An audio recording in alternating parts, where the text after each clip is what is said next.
Hey guys, this is Ellison Cruz here with my new Let's Play of No More Heroes, Heroes Paradise, which is the real title of this game. Red Zone is just the name they gave to the Japanese version of Heroes Paradise because in the original, ironically enough, it was censored like, you know, hardcore Japanese censored, and so this is the re-release version, uncensored.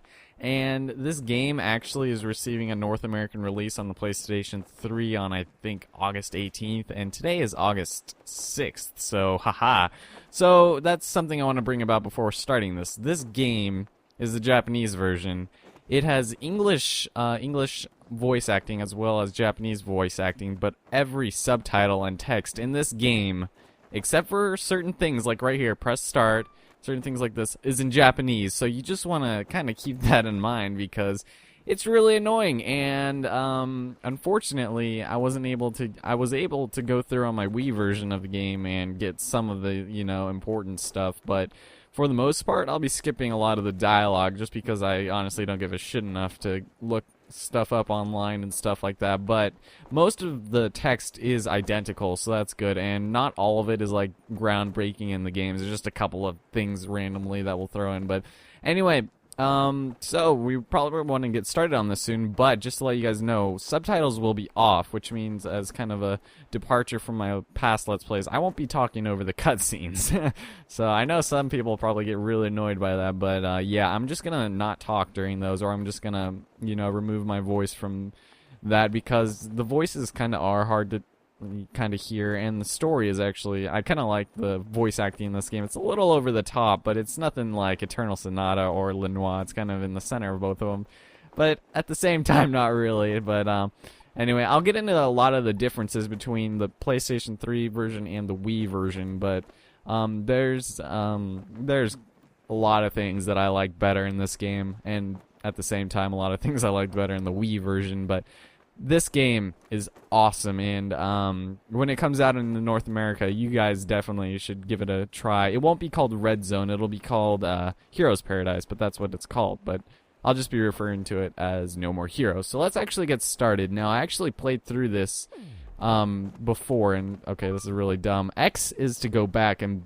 circle is to go forward, which is really weird because on the Xbox controller, X would be A, and then B would be circle, and it's all confusing. It's all Japanesed up. So yeah, I went through the game, you know, and I thought that I'd be able to play through on the hardest difficulty after beating it, because to unlock the hardest difficulty you already have to beat the game, but we have to do it on New Game Plus, and I'm not going to do that because all of our stuff will come with us in New Game Plus, which is kind of unfortunate because I want to beat it without having any, you know, previous help from the other file. So we're just gonna start over, and we're gonna do that. So we're gonna start a new game.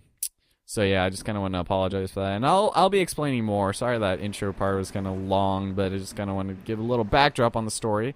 This would be my 4th time playing the game, and unfortunately, just we have 3 difficulties. So we have Sweet, which is the easiest difficulty. Let's see, I actually wrote down all my notes.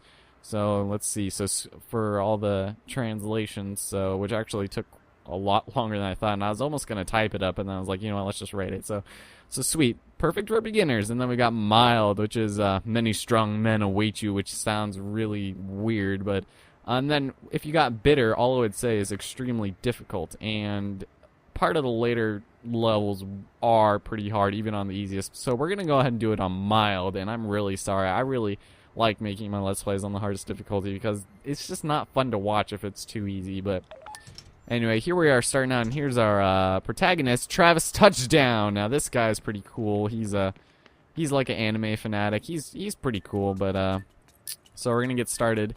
And I'm not exactly sure how this is gonna work on the North American release, but when I imported my game, I got a code to download the Sylvia pack, whatever, that makes you see all the models almost naked and whatever. But I guess I'll talk after this introduction cutscene, which is slightly better. But all right, here we go. B-Fed. Gamers out there don't have much patience. At least that's what Bishop, the dude at the video store, said. So I'm at the register, then I realized I got no money. I was seriously broke. Why? Because I met this smoking hot chick last night at the deathmatch bar. Man, she smelled good. So being the gentleman I am, I bought her a drink. Anywho, I decided to get a job. The gig? Assassinate the Drifter. So I went where I was supposed to and waited for the guy to show up. And there he was. This cat, well-dressed, cool, couldn't tell if he was the shit or just plain old shit. Yeah, so he's styling, fast, aggressive, and packing heat. Bada bing. Or at least it was supposed to be. Till she showed up. Her name? Sylvia Crystal, an agent with this whatchamacallit association. Congratulations. You are certified as the 11th best hitman. How about getting rid of the 10 killers above you and aim for the top? I want to be number 1. How's that? Short and simple enough for you? It's gonna be a long, hard road. But who knows? Could kick ass. Could be dangerous. Could totally suck. What do you say, bro? Join me. Let's see how far we can take this. And for you there holding the controller right now, just press the start button. Let the bloodshed begin.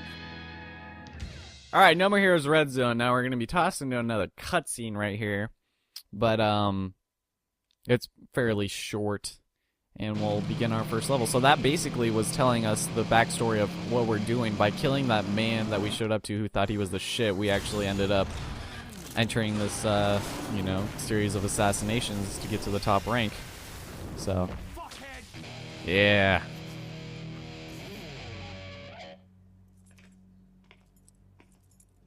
Yo, help me out here. Where's this death metal dude? Bad answer. Yeah. And compared to the Wii version, I'm pretty sure this has a bit more blood. Just saying. It's game time. Yeah, breaking the fourth wall. So, okay, like I was saying, we start unlocked with all of our weapons if you download the Sylvia Crystal Pack, along with some extra ones. Now, this is our default one, and it's not really all that great, but we can get them upgraded later. And something you guys should know, to get the true ending, you have to buy all the beam katanas in this, in the game, and that's actually pretty expensive. So what we're going to do is between each ranked battle, we're going to end up, we're going to do several different things. We're actually going to do all the jobs and all assassinations on screen, and anything else we need, I'll do off screen, like any money, because you need money to enter each fight, and you kind of need a lot. So there's that. Now this is just basically asking if we want to do a tutorial. Now I could just explain it, which I think I'll actually end up doing, but so we have to get to the boss, and in doing so we usually have to go through kind of like a, I guess I don't even know what to call it, like a trial something, because it wildly varies throughout the game. So here we're just gonna have to go find Death Metal, which is the rank 10 contender, and once we find him, we'll be able to be rank 10, kill him, blah blah blah, all that, and he'll be the boss. But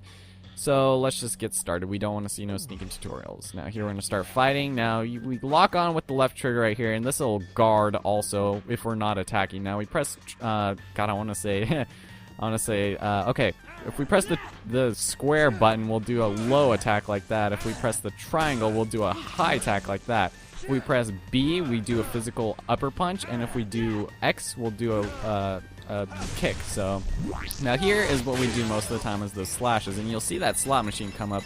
Once we get slot machines, we'll get, if we match up some shapes or whatever, we'll get special dark side abilities. Now you'll notice this game makes a lot of pop culture references. The most prominent one probably being Star Wars, because one of the later enemies even kind of looks like X-Wing fighters, or TIE-Wing fighters. X-Wing fighters, God, what are they? Luke Skywalker. But anyway, basically the way this works is we kill a bunch of enemies until we get to the boss, and as you saw, the room closed, and we have to kill everyone before it's open. And it's very kind of simple like that, and that's basically what we do every single time in the game. So it's not really all that exciting, but it's really kind of engaging-ish combat, and it's pretty fun.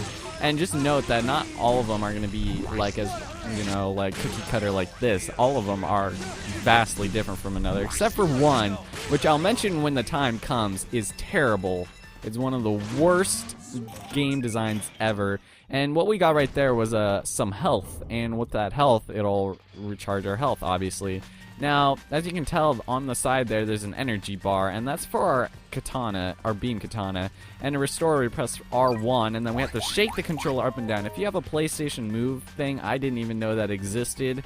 You'd use that, similar to how you'd use the Wii, and my paper's falling off my lap. And once you do that, it'll restore your power, so you're going to need that. Now, if you played the very first game, you'll know that the very last beam in the game, the beam katana, the very last one, is the best weapon. And in this case, in this game it also is, but unlike in the original Wii version, it has infinite battery power, so you want to keep that in mind. And the fact that I have it unlocked from the start is awesome, but of course I'm going to go through and I'm going to kind of do what I did with Cole Phelps, and I'm going to go ahead and try and wear all the outfits, you know, how I did in that game. I'm going to wear all the outfits. I'm going to use all the weapons as, you know, kind of keep some variety. There are a couple that kind of suck, but I'll let you guys know about that. But so, yeah, this is really kind of generic. And this song you hear in this, you hear a ton. Now, you see here are batteries, and those will restore your health. Now, this one only gives us brief batteries. If we get big batteries and full pizzas, then we'll get full health. Now, you see these treasure chests here. You want to get these because they have trading cards. And there are 50 trading cards, 5 per stage. So you have to get 5 before you find the boss, and then you'll have gotten all of them. So let's go in here now to another closed room. And this is basically just the tutorial level. So, yeah, I don't really know what else there is to say. I mean, this game is pretty cool. And like I said, you guys probably want to check it out soon. Yeah, you can strafe and stuff like that, or strafe, however you pronounce it. If you hold the button, you'll be able to do a special attack that was COD. Okay, you have to time it though, right? But if you hold it down, you can do a powered up attack. So just keep that in mind. And so yeah, the purple ones are always going to be health. The blue ones are going to be batteries. But you want to be careful because, as you can tell, it already takes a lot of energy out, even though we didn't even use it all the way. So let's try. Oh crap. So there's that, and just cuts off his head. Alright. And, yeah, the enemies will guard on different parts of their body, so you're gonna have to use different moves in order to get them, so... God. Okay, come on. And so, yeah, throughout the course of the game, we'll be able to upgrade our health, oh god, oh shit! Okay. God damn it. Alright. We'll be able to upgrade our health and stuff like that, and I'll do that off screen because it's just something that needs to be shown once, and it's something we can only do until once after ranked match, so just keep that in mind.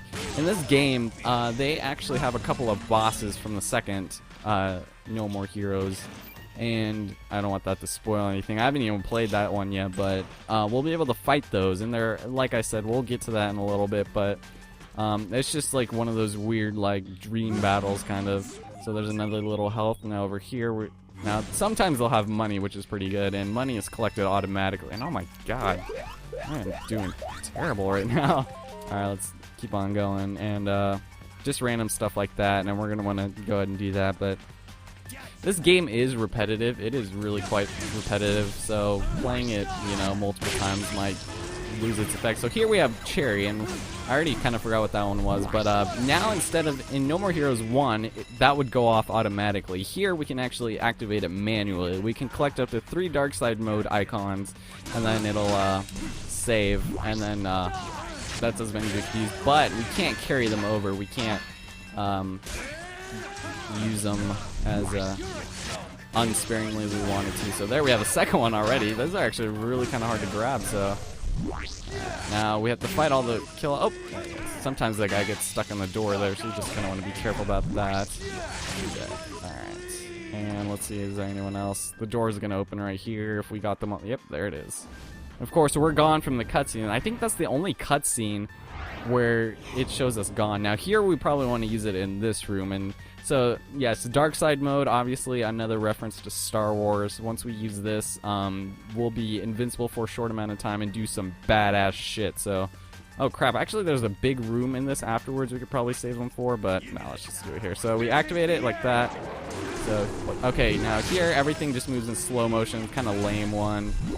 The other ones are a lot awesome, but a lot more awesome.